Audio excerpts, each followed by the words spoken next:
ఓం శ్రీ గురుభ్యో నమః. హరి ఓం. అథ శ్రీమదన్నం భట్ట విరచితః తర్కసంగ్రహः. నిధాయ హృది విశ్వేశం విధాయ గురువందనం బాలానాం సుఖబోధాయ క్రియతే తర్కసంగ్రహः.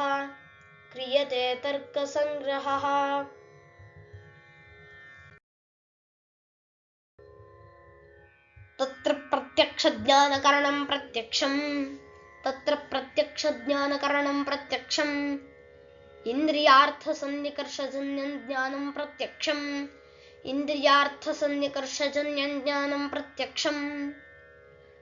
తద్వివిధం నిర్వికల్పకం సవికల్పకం చేతి తత్ర నిష్ప్రకారం జ్ఞానం నిర్వికల్పకం యథేదం కించిత్ సప్రకారకం జ్ఞానం సవికల్పకం యథాడిత్తోయం బ్రాహ్మణోయం శ్యామోయం పాచకోయమితి.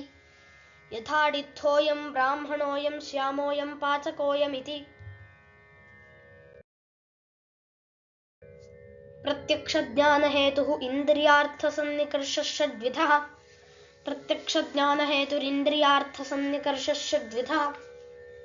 సంయోగః సంయుక్తసమవాయః సమవేతసమవాయః విశేషణవిశేష్యభావశ్చేతి. సంయోగः సంయుక్తసమవేతసమవాయः విశేషణవిశేష్యభావశ్చేతి. చక్షుషా ఘటప్రత్యక్షజననే సంయోగः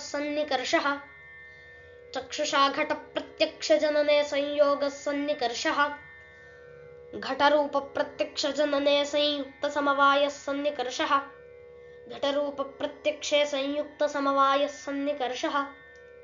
చక్షుసంయుక్తే ఘటే రూపస్య సమవాయాత్ రూపత్వసామాన్య ప్రత్యక్షే సంయుక్తసమవేతసమవాయः సన్నికర్షः చక్షుసంయుక్తే ఘటే రూపం సమవేతం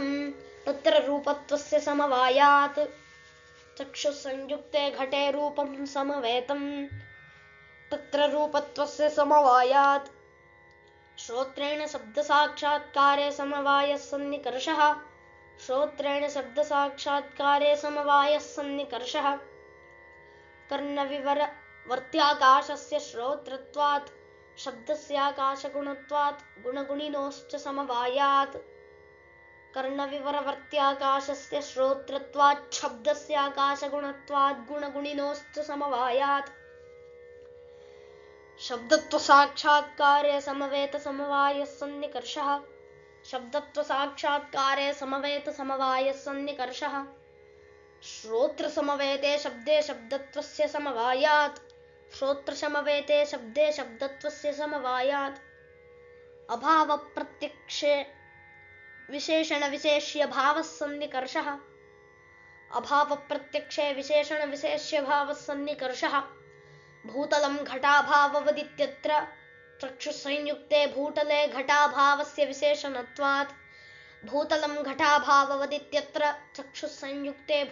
ఘటాభావస్య విశేషణత్వాత్ ఏవం సన్నికర్షషట్కజన్యం జ్ఞానం ప్రత్యక్షం తత్కరణమింద్రియం తస్మాదింద్రియం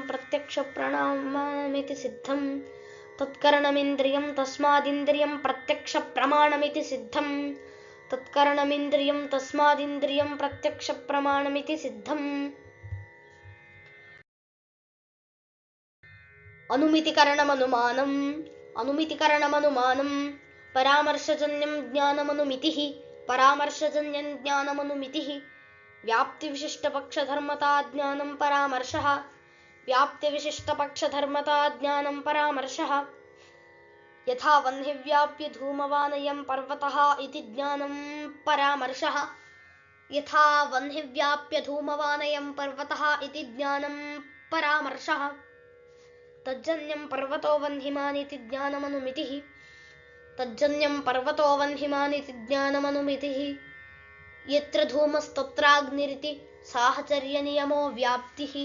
यत्र धूमस्तत्राग्निरिति साहचर्यनियमो व्याप्तिः व्याप्यस्य पर्वतादिवृत्तित्वं पक्षधर्मता व्याप्यस्य पर्वतादिवृत्तित्वं पक्षधर्मता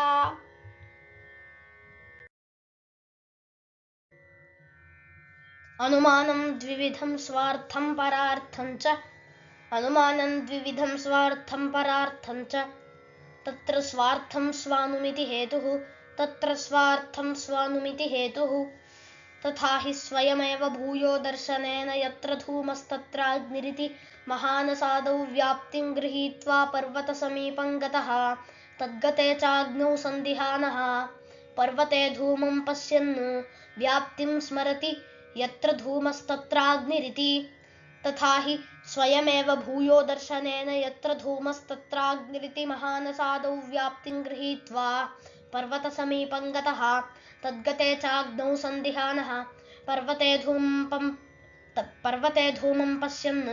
व्याप्तिं स्मरति यत्र धूमस्तत्राग्निरिति तदनन्तरं वह्निव्याप्य धूमवानयं पर्वतः इति ज्ञानमुत्पद्यते तदनन्तरं वह्निव्याप्य धूमवानयं पर्वतः इति ज्ञानमुत्पद्यते अयमेव लिङ्गपरामर्श इत्युच्यते तस्मात् पर्वतो वह्निमान् इति ज्ञानमनुमितिरुत्पद्यते